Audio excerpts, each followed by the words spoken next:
Most Venerable Sir, may I pay my humble respect on behalf of all the yogis? Yes, we can hear. Can you hear me? Yes, Venerable Sir, thank you. And much grateful to you for accepting this invitation to join us for this session. And Venerable Sir. I also, in a way, be sorry, but in a way I am happy because I am in Katukalia. We are very free, we are very, relaxed. So, sorry that you would have had a hope, but I would like that joining even with the Zoom will be compensate somewhat. So, therefore, we are joining two Singaporeans and myself and Venerable Dhammajiva to help me. This is the situation here. Now we are ready to start the session. Okay, Venerable Sir, Sadhu. There are about 37 yogis here, including a Venerable Nun.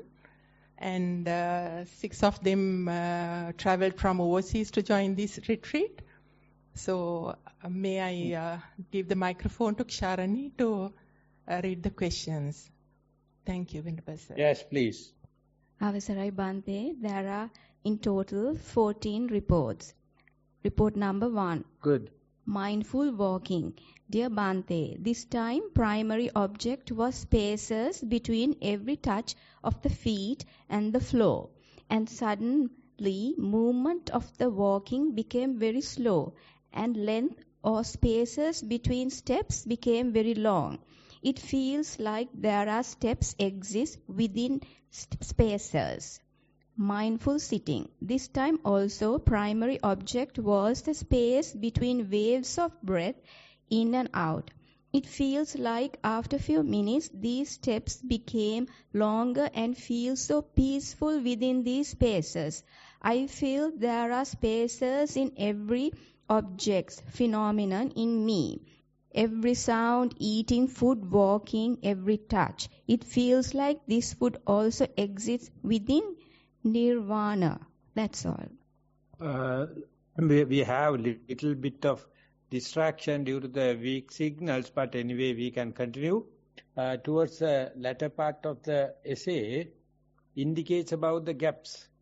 It's a very good opening, but gaps are in two dimensions. One thing is gaps in time, the other one is gaps in the space. So we sometimes understand the gaps in the time, so that time-wise there are some unknown areas. In between two particles, two objects, so that we can see, if it is cross, we can see it through by our eyes, but the space in between, space in time, we can just feel. Whatever it may be, things indicate the gaps, gaps demarcate things, time and the space. So this is, this become digestible, this become palatable whenever the mindfulness is steadfast. Otherwise you are obsessed with the objects and the continuity of the time. But when the mindfulness fixed, then you can see in between two particles and the objects, there are no continuity, but gaps, space and time. The time-wise, the gaps is observable, and physics and the microscopic observations can do it. But the time-wise, very difficult, unless otherwise you have a well-developed mindfulness. So therefore, it is not a subject for the beginners, but once you develop the mindfulness to a certain extent, then you are bound to see. The seeing gaps sometimes appear like lack of mindfulness. Sometimes, if you are correct, it feels like the advancement of the mindfulness. So, which way you take, it is open issue.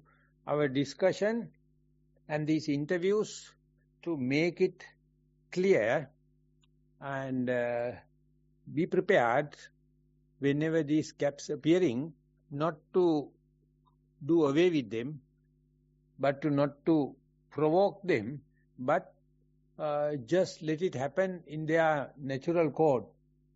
So that is how we can make use this interview, and we can make use this continuity of the mindfulness. So likewise, it's a good news. It's a good news. And to proceed with the gaps, meditation itself is not enough.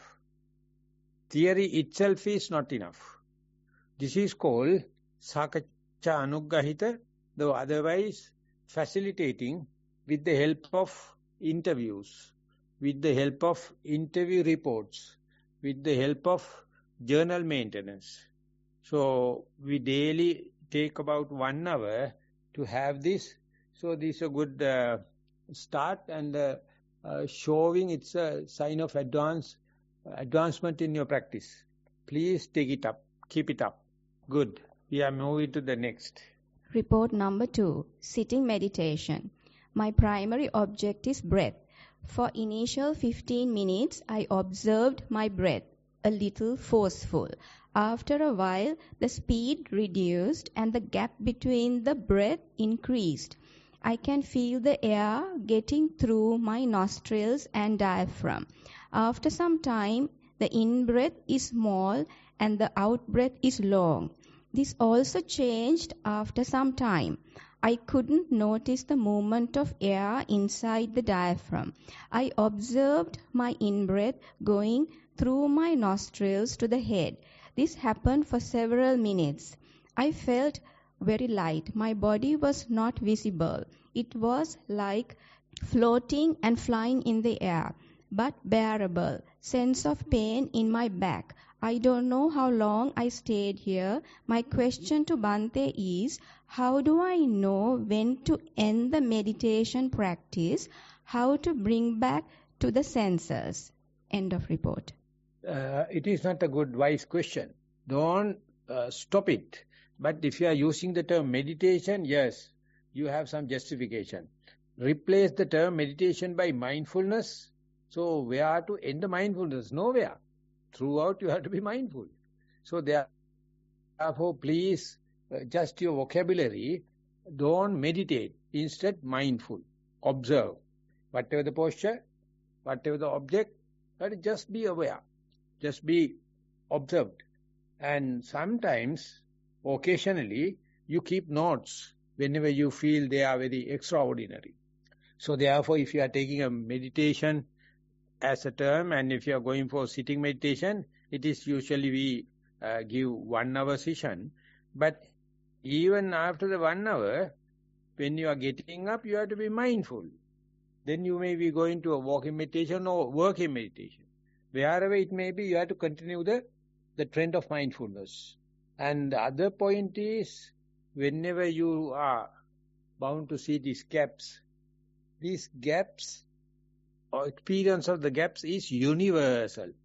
Everyone is having the same idea or same experience, not with the in-breath and out-breath. They have different interpretation by the person to person. And you within yourself also, it is changing. But this gap is universal language. But our mind is not happy because it is not perceivable by our senses. That's why you are asking how to come back to the senses. Don't come back. Mind is naturally will bring it back. But anyway, don't mingle with that, manipulate it. We try to be with the gaps whenever possible, try to be with the objects whenever possible, and you are bound to see. When the mindfulness is advancing, bound to see things are appearing in the background of nothingness, in the background of gaps. So this is what happens in the present day physics. Earlier people were measuring three-dimensional concrete things, but that is Newtonian physics. But when come into the quantum physics, they find lot of gaps. Here and there particles are there. So our fabrication, our construction, our productivity, everything is with the matter. But in the meditation, you are taken to another dimension. The space is more than matter, or we call dark matter or dark energy. So when that happens, the matter becomes insignificant. But still, anyway, our feelings, our judgments, our measurements, our productivity, everything is with matter. You have no harm. You can start with the matter. The way you start to this new dimension is seeing the gaps in between matter. Maybe in breath and out breath, maybe left leg to the right leg. When we are eating one morsel to one morsel, whatever the action you do, there are some gaps. Within these gaps only, you release your tension. You release your frustration. So therefore, whenever you are mingling with matter, you are bound to be with tension and frustration and expectation. When you are with the space, when you are with the gaps, no expectation. Gaps cannot hold expectations. So therefore, understand these two. This language is possible only for the mindful people, or rather we can say meditators. So therefore, this kind of interviews and reporting is very important. They are written in the books, but the thing is, you have to understand in the correct perspective. Then only you can see how we are going from matter to the immaterial, gross matter to subtle matters, things to nothing. So it may appear like something wrong. It is appear like something mishap. So that is why the interviews must give the boost. Don't worry. That's the way meditation is progressing, specifically the insight meditation. So therefore, if you have the prepared mind, you will be happy for adventures. You will be happy for unknown things. And this report indicates that your preparation is there. Please facilitate it. So when you are facilitating, day by day you are going to the different paradigm or different spheres, unknown, but you will meet up with very, very wise people. You will meet up with very good, true people. You will meet up with noble friends. As far as you are with the matter and kind of thing, often you meet up with the lowly people. People with crazy, craving, jealous, and all the kind of things. So we must understand within ourselves also we have that kind of characters. But when you keep on practicing mindfulness and with interviews, definitely we can have an acquaintance or touch with this unknown area. Unknown areas are not good for lowly people or worldly people, but good for wise people. So if you prefer to go to that side, you must understand what to be facilitated. I hope you are in the correct path. Good. We are moving. Report number 3. Dear Bhante, there is always been a confusion. Should I sit more and meditate or walk? Should I continue or stop now? An internal struggle when to start or stop. Any guidance on this, please? Walking meditation is the universal answer, because it is a kind of a active thing. When you are walking open-eyed, you are merging with the world, so you don't feel like meditating. But the mindfulness, because you know you are walking and you know you are not sitting, you are not lying down. And I guess less confusion. So we in mindful school in Sri Lanka, now according to the new reform of education, grade 1 children, this is not yet official, from the next year onward it will be, 30 minutes they have to teach grade 1 people, mind you, how to do walking meditation. This is the way they are introducing mindfulness. I think it is a wise way. Because otherwise in Sri Lankan meditation, they don't appreciate walking. They promote people to go and sit. But some people it's okay. but many can't because it is leading to confusion. Because most of the time you are closed your eyes and senses do not know what to do. So therefore, as far as you mention walking meditation, that's a good hope. Do as much as walking meditation till you feel like go and sit. There you can see the relaxation after walking. So to say, if you are walking 1 hour in the normal speed, 4 miles. That means about little more than 6 to 7 kilometers. So, but in a walking meditation, it may be less than that. But then you feel like sit very comfortably, be friendly with your body, use your body knowledge and relax. That is the way you can answer this question of confusion. Whenever you are climbing a mountain, 1,000 feet time, you are to meet up with low oxygen, low pressure. You have to acclimatize. Don't keep on climbing. Spend 2-3 days. After 2,000 feet, well, that means about 300 meters, still you have to acclimatize. With still low concentration of oxygen, low pressure. So likewise, when you go up, you have to expect this confusion. Our body is fixed at the sea level, but not for the mountains. So many of the yogis and the good people are living on mountains. Because they are not very fast lifestyle, slow lifestyle. Many fast lifestyle people do not like mountains. Therefore, they can have enough solitude and they live in mountains. So, therefore, this confusion is justifiable. We have methods. We have to ways and means. Whenever such a thing happens, please come to the discussion and we can share. For the moment, proceed with walking meditation. We are moving. Second question to the same report. In a 7-day retreat, is it possible to differentiate the in-breath and out-breath and describe it? Will it take longer for some people? If the description is expected in first 7-day retreat, how should I improve my practice? What should I do to notice the change in the in-breath and out-breath? Thank you, Bhante.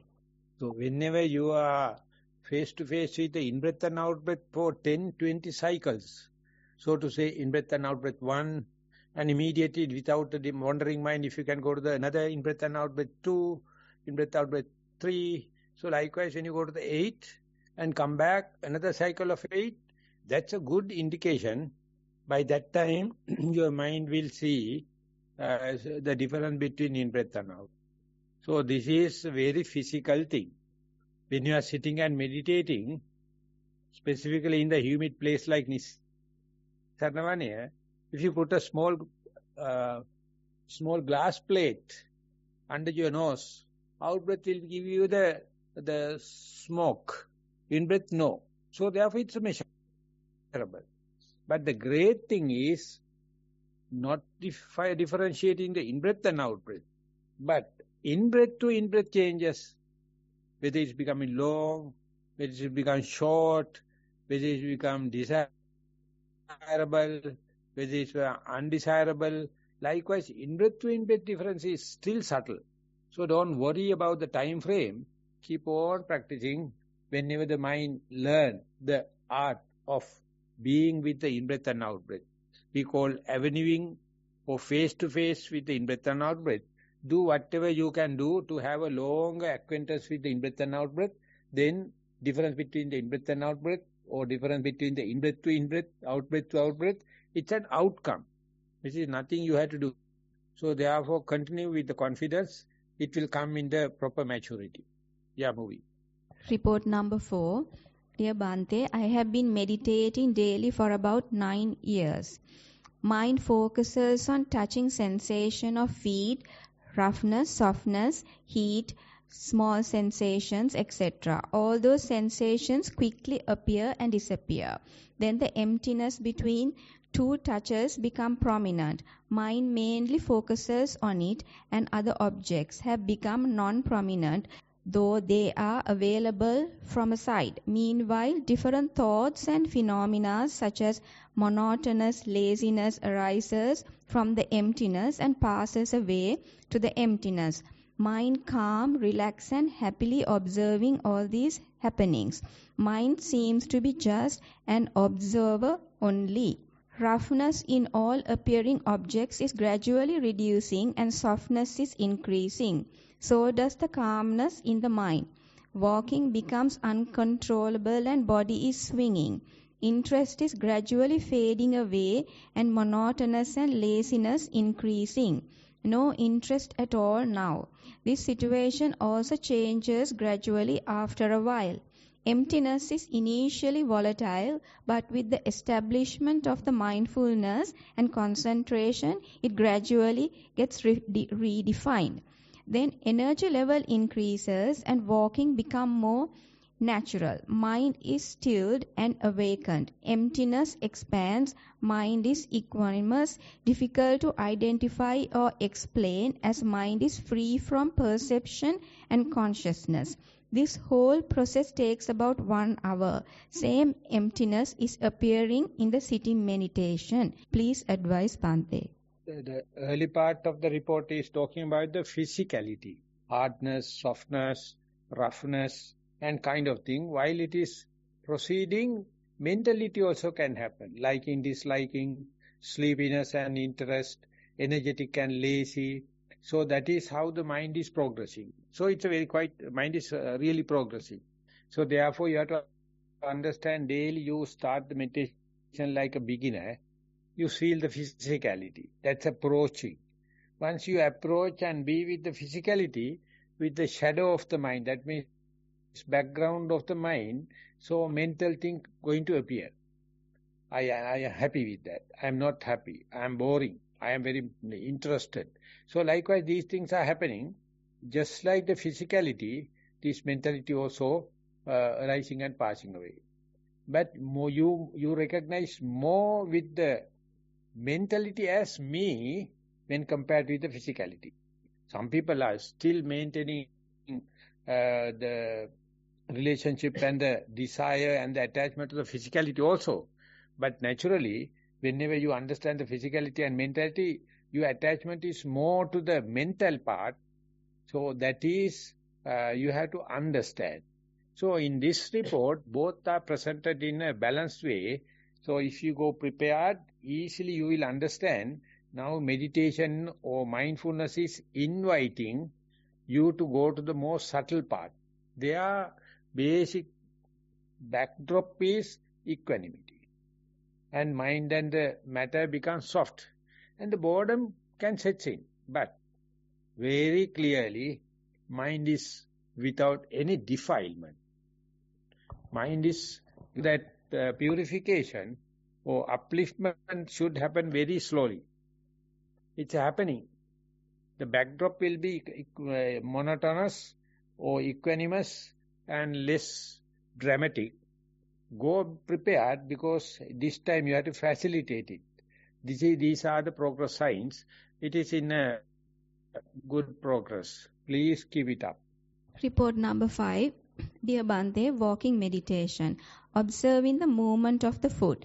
Initially stood on the choir mat, knowing that it is the standing posture with feeling of pressing both the feet onto the mat.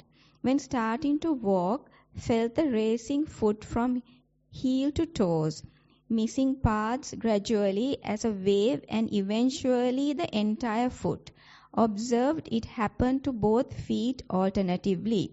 After some time, found only the feeling of touching of the foot on the mat alternatively. During walking, though it happened mindfully, somewhat inner chatter taking place, some were caught and some without knowing. Sitting meditation, primary object breath. At the beginning, it was hardly observed in breath and automatically, while trying to be mindful, got the feeling that mind entering a calm state and body becoming light. Felt time to time shaking and slanting of the body. Mostly wake up from that state in less than half an hour, this followed by several cycles.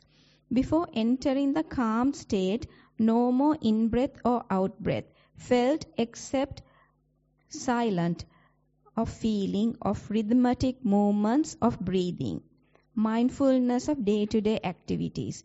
Purposely try to be mindful during eating, brushing teeth, etc. Observed mindfulness automatically arises and disappears often. Thank you, Bhante. So if you can observe the disappearing mindfulness, you are an expert of mindfulness. That's the most interesting, intriguing and kind of thing. You will understand disappearing of mindfulness. It is rather selfless. Appearing mindfulness is always with the self. You are very happy. But if you have to observe the disappearing mindfulness, well reported, very good. You are very enthusiastic in writing the report. As far as the walking is concerned, when you are about to feel to heel to the toes and untouching areas and touching areas, that's a highly time for you to do walking meditation backward.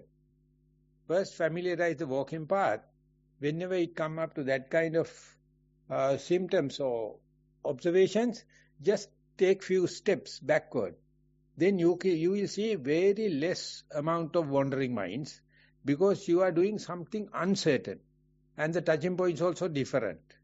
It is given a challenge.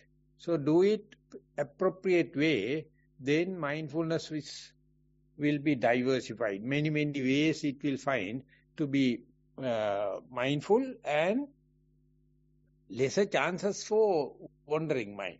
Lesser chances to be eccentric. And if you are still adventurous, you can start walking forward, closed eyes. And they are also complete adventurous. And the last thing is closed eye backward. We are doing with very young children. Tomorrow we are expecting another school coming to Katukeliava, maybe 40 to 80 children with some few parents and the teachers. So we give them a chance. And they are so happy to walk backward, walk closed eyes. So these are the ways and means. They are not conventional. You don't find them in the canon. But you can try. So this is how. But anyway, your last two sentences are very brilliant. If you can see the disappearing part of the mindfulness and still unworried, discouraged, that's a very good sign. Please promote it. Please facilitate it. Report is dynamic and your enthusiasm is good. We are moving to the next. Report number 6. Dear Bhante, sitting meditation. Meditation object, thoughts. While I observe thoughts, gradually I find there are no thoughts and I get into a blank space. Then my 2 ears tightens and a current travels in my forehead. Suddenly I have fallen down from the chair, and even if I sit on the floor mat, I will fall off. This has happened now 3 or 4 times. At Satipasala and even at this retreat, I am worried that every time I meditate that I will fall. Please advise Bhante what I should do. Theruvan Saranai. So you have to definitely sit on the ground. Let the body to fall. And when I was in Melbourne, and one girl was always coming to the forward and about to touch the ground, she became frightened and she became again straightened. And one of his immediate mentor, he has mentioned that girl, ask the close by people that I am wavering, don't sit close by me. Let the body to fall down. The day she fall down, got through. And no more friction. And she was released. So therefore, when a child is about to walk, 1 or 2 steps time, it has to fall down. And that is how our backbone is becoming harder. But today's children are supported with three-wheelers and this and that. They are not allowed to fall down. So whenever they fall down, they will, once become elderly, they will break their kidney. They will break their liver. They are not hardened. So therefore, let it fall down. After your death, it's falling down again. Definitely. So therefore, sit on the ground and, practice. Be prepared. Not you are expecting. Be prepared. Then like your thoughts, when you go prepared, you will see different scenery. This is not a hindrance to your meditation. Please proceed. Report number 7. Dear Bhante, walking meditation. Mindfulness walking was practiced and was able to be mindful for nearly 60% of the time. Meditated, focused on the lift and drop of feet and the feelings and sensations received when the feet touched the choir mat. Sitting meditation. Focus was to breath mindfully, was able to be mindful on in and out breath for nearly 50% of the time meditated. The concentration was disturbed due to the shaking of the body. It feels like the muscles get contracted and due to that sudden shaking of body experienced. This started happening nearly 3 months ago. Before that, I was able to meditate longer periods. Bhante, please advise. Daily activities. Mind seemed to be more focused on what body does. Hope to keep this consciousness and mindfulness even after going home. Thank you, Bhante. So, some people, whenever the mind is well focused to the primary object, their body and the mind feel like shaking. Not necessarily it must happen, but many people that can happen. So whenever such thing happen, that is indication. That's an indication that situation is not under your control. But usually meditators think their posture must be like a rock. It must be maintained all the time. Yes, that is what normal. But the thing is, it is not the case.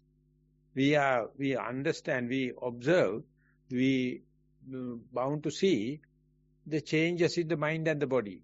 So therefore, it's a one stage of meditation, because you are reaching another mental layer, something like when you are from the dry land, if you are going to climb into a boat is on the water.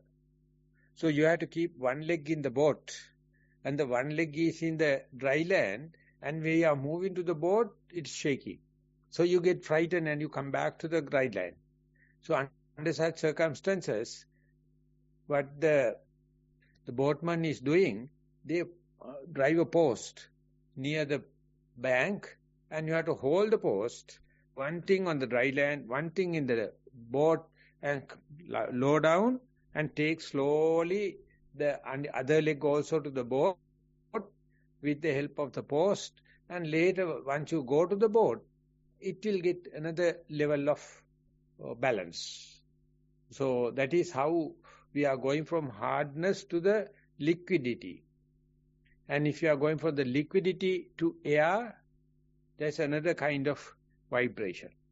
And from hardness, liquidity and air, and passing to the space, there are nothing to friction. There's another kind of vibration that is for the astronauts. So you are now training how to change the substrata from hardness, solid state to the shaking. Go prepared, don't entertain it, don't reject it. And it will be only one episode, only one junction. After that, one thing is you get accustomed, and the other thing is once you go prepared, it is not a big issue. Please continue with confidence. Report number 8. Mindful sitting. Primary object of attention was the breath. Felt the in-breath sweeping up through the nose and out-breath was long and slow. Noticed subtle variations in smell along with the breath. No smell is detected at the gaps in between the inhale and exhale and vice versa. There are no sensations and a static feeling at these gaps. Thoughts appear and disappear. Sometimes more thoughts. Breath is felt and becomes faint after some time. For a few moments, absolute silence. Again, breath is felt afterwards. Sometimes it feels like the attention is being pulled and drawn into that void space. Feels the body is bent and posture is mindfully adjusted afterwards. Body so slowly moves like a spring stretching. Sitting happens this way for around 45 minutes with the awareness of things occurring, disappearing and in between states. Mindful walking. Primary object of attention was the steps. Felt the hardness of the ground and walking continues with this feeling of touch. Thoughts kept flowing on its own, not much involvement with the thoughts. Walking sensations also felt. All these seem to be happening in the background, and the mind seems to be peaceful too. Although things were happening, walking continued on its own with a quiet mindfulness. At the end of the walking, started hearing sounds from the background and realized those sounds were not heard at all, although it has been already there. Walking session lasted for about 50 minutes. End of report. Yeah, the end of the report of the walking indicate how you become sensitive to the subtle sounds, background sounds, otherwise you are not aware of, because mind is obsessed with the cross sounds. So now you are slowly going to the subtle sound, and the beginning, at the somewhere beginning of the sitting meditation, you mention silence. You mention void. What is the experience of silence? What's the experience of void? It is not with your senses. It is something very deep. So, listening to the sound of silence, try to see, not with your eyes, the void. So this is the part we are avoiding in our education system, in our trainings. So therefore our progress is very biased. But in a meditation it gives in a balanced way. Occasionally you send it to the void, send it to the gap, send it to the silence. And occasionally you send it to the very subtle sound, subtle feelings, subtle emotions. And occasionally you go to the gross things. So likewise you are acclimatizing to the whole range. So therefore take it to your heart. Whenever the silence happens, try to experience the sound of silence. It is in Hinduism they call Nada Bhavana. Nada means sounds. And what's the end of the sounds? We have a singing bowl. We give the sounds and let it fade off. Ask the children to listen to the end of the wave. Some people experience, even they are young, can hear the sound of silence. Some other people will say it is being overcome by other cross sounds. So this sound of silence is a very, very healing. Experience of void is everything. So therefore nothing means everything. This is how we are acclimatizing. Please facilitate it, but whenever it happens, try to be with it. Very good avenues. It's opening. Diversification. Please progress. Please carry on. Report number 9. Walking meditation. Object sensation on the foot. Experience. Walking happens without much effort. Observe the moving body. Sensations were felt and passed without much excitement. Sitting meditation. Object breath. Experience. Everything seemed to happen parallelly. There is awareness of the breath, body, environment, sleepiness, thoughts, etc. at a periphery level. Observe the swinging body as sleep waves push the body forward. Duration about 40 minutes. Daily activities. Generally, there is a general sense of calm, like the observing mind of all these activities is calm and still, not involved, and watching everything from a distance. Inner commentary continues. Sometimes it disappears, leaving a peaceful silence. End of report. Yeah, it's very well defined. how the parallel things are happening. That's called choiceless awareness. You are aware of everything and so much of things are happening. Or this is being explained in another way, evenly suspended attention. But the most important thing is suspend the decision. Don't decide. Once you decide these all parallel things, you get committed. But the human mind is so advanced, so with the potential and possibility, you can observe 1,001 things without a preference, without judgment, choicelessness. So mindfulness is once given as the choicelessness, it gave me so much of kicks, so much of interest. Oh, what a wonderful thing. Even the beginner can see things are happening non-judgmental. So that preparedness of your mind indicates you have the potential to become enlightened. You have the possibility to become enlightened. If you are deciding, your pathway will be very hindered. Undecisive or non-judgmental way, the parallel things are let have to the nature. So that is that's in a way we call beginner's mind, but it is an expert mind also. So therefore, please don't promote it, just let it happen. Whenever things are happening parallel, see who am I? What am I? Things are happening. The things are not asking a judgment. You are the very fool jumping and giving a judgment. Then only you get committed. But I am not telling you are a fool because you are written in very nice way. Therefore, let the choiceless awareness proliferate.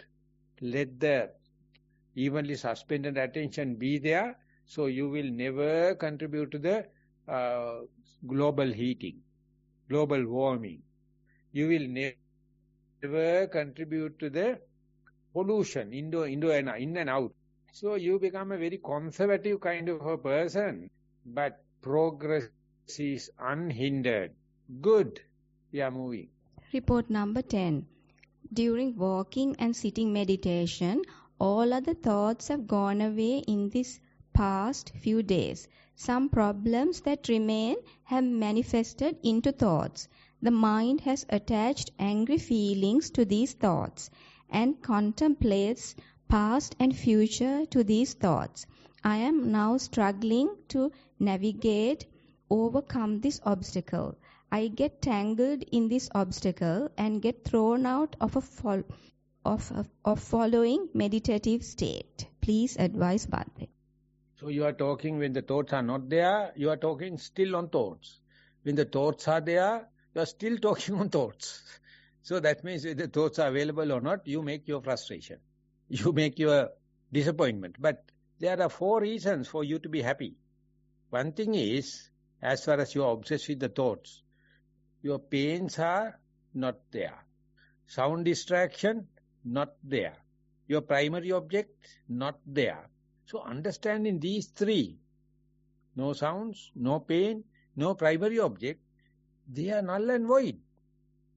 You are talking only about the nuisance giver, the thoughts, available or not available. So let that happen. Meanwhile, with the inferential knowledge, with the deductive knowledge, try to understand what a nice thing, no pain, no sounds, distraction, no even primary object, but you are mindful. So likewise, when one factor comes and trouble, you have to understand that will take care not the other troubling things to appear. That you can only see if you go prepared with the inferential knowledge and the deductive knowledge. You have it. You have it. You have to catalyze it. That's why we are discussing. Please try. We are moving. Report number 11, Venerable Bhante. How do monks live with so many wildlife harmoniously? Is it only endurance? If you have some secret techniques, please reveal it. I myself don't even want to go out of this building because I don't want to meet the animals. Does one have to live in a forest to become an arahat? Does the Kanda Pirita chanting works, or is it only traditional? Thank you. No, you are an animal. You don't know. You are an animal living in the forest. Sorry, living in the building. But the other animals and the monks living in the buildings as well as on the root tree huts. We were there in the Uruluwava. We had 3 tree top, this thing. But this time there were no wild elephants. It's gone. And we can see peacocks. We can see other animals. When you are coming through the Habaran area, we can see wild elephants also. They are just by the road. So they don't afraid of you, but you afraid of them. That is not their problem. So I invite every one of you to come to Katikaliya. After this session, I will ask Singapore, what's your name? Dhammajiva to show this in a video. Where are we? And today we were preparing the fence which is broken by the wild elephants. And we were planting trees as far as we are fixing the fences. So we are not arahants. We are just monks. And you have to learn the scouting. You have to learn how to make a camp. So within this 3 months, 3 groups from Hinguragode will come and live with us for 3 days, because we have facilities for 25. Within that, they will learn how to make clay bricks. They have to cut the rough grass and how to thatch, roofs, and make huts, and do flying fox, and live with animals, because we also animals. Even Singaporeans, they are big zoo. Singapore is a big zoo. So much of animals, but they are not mindful. Each and every person not mindful are animals. Panchabi rato mago. The Buddha says, if you are proliferating unwanted thinking, they are like beasts, reptilians, monkeys. So don't worry. Within ourselves also there's a monkey mind that's called amygdala. Amygdala is the rudimentary part of our brain, and that is just like a wild beast. So once you learn that you are an animal, no harm. I mean, sometimes they are damaging. Can't tell. I had one bee sting, because that beehive is within the tree hut. Early morning I opened the door, and that is their way coming. 5 o'clock. They came and land on my face. Without knowing, I wiped it. Hit the fellow. And there are 3 kadiyas, this is black ants, put 3 stings. My whole hand was swollen. One person, after biting, he went to and got for aspirin and Penadine, because he got a huge, allergic reaction. So the other monk was with me, he also bitten by. No harm. Few days time, that area was so comfortable. So therefore, please remember, you are a beast. You are an animal. As far as you are not mindful, that is confirmed by Buddha. Try to be mindful and be human. Report number 12, Venerable Sir. Can you hear? Yes. Yeah. Yes, Bhante. Venerable Sir, this is a question about mindfulness in my job. My job involves a lot of thinking, planning, talking to a lot of other people in a very busy schedule. How to maintain mindfulness as a novice? Thank you, Bhante. Yeah. Whether you are thinking, daydreaming, fantasizing, planning, it is happening in the very moment. You may be dreaming about the future, but it is happening here now.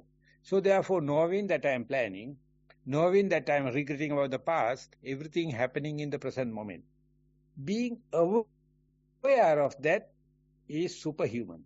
And we call mindfulness, how to introduce mindfulness in multitasking. First do just like in the Nissarana, sitting only for sitting, walking only for walking, and kind of development. And thinking, I know it is challenge to the beginner, but thinking happening in the very moment. And then you label it and the future and the past. That's a secondary analysis and unwanted interpretation. So think, no harm, as far as you know. So therefore, be aware, whether you like it or not, you are mindful. Just be aware. We are moving. One before the last report, Reverend Bhante. In 1989, I felt every cell in my body vibrate with joy through Anapanasati. I think I never get this sensation. I am very, very glad to it. Now I can get the silence sensation around 10 to 15 seconds. Thank you, Bhante. Yeah, when it's happening for the first time, it is without leaps and bounds. But when it's happening again and again, no thrills, no frills like the first time. So therefore, you have to get these kind of your good experience or good thrills and frills in the as early as possible in your life. So when you mature, you will not get carried away, taken away by thrills and frills, as well as you will not getting carried away by disappointments and depressions. So that is how the mind become equilibrium or equanimous. So therefore, once again, when the meditation go into different paradigm, again that thrills and frills can happen. So you are a lucky person because you are still maintaining. You are still mindful. So one day you can understand these things are not going to take me for a ride, whether it's good or bad, big things. But still we have pleasurable and unpleasurable situation, not so very peak, very subtle, very at the datum line. So continue. That is what we call the maturity in your meditation. Good. Report number 14, the last report, sitting meditation. Primary object is the sound of insect. While practicing today, the discomfortness and pain of my legs seem to be eased and a lot more bearable compared to 2 to 3 days ago. I was able to retain my attention to the primary object longer. From time to time, attention was drifted to body pain, thoughts, but soon could return attention to sound. This became a cycle of repetition. I couldn't tell whether some of the thoughts occurred in the meditation are thoughts or vivid dreams, as thoughts were soon forgotten. After my attention back to the primary object, I was at a state that's similar to having a nap, very awake in mind in those moments. Bhante, can you share some guidance? Daily reflection. While primary object is sound, the attention retained longer. Since the retreat, I've been having trouble to do body scanning in meditation, and sitting meditation time is much shorter than I could retain while meditating at home or other places. Please advise, Bhante. Yeah, today also morning we had a session of interviews. But today, Saddhamma is also a Singaporean. And he told he's having so much of sleepiness and dreams.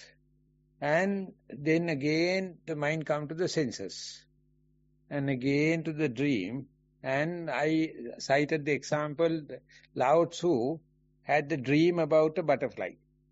It's so vivid, so lucid. Ultimately he was living as a butterfly. And then all of a sudden he awakened into a human being.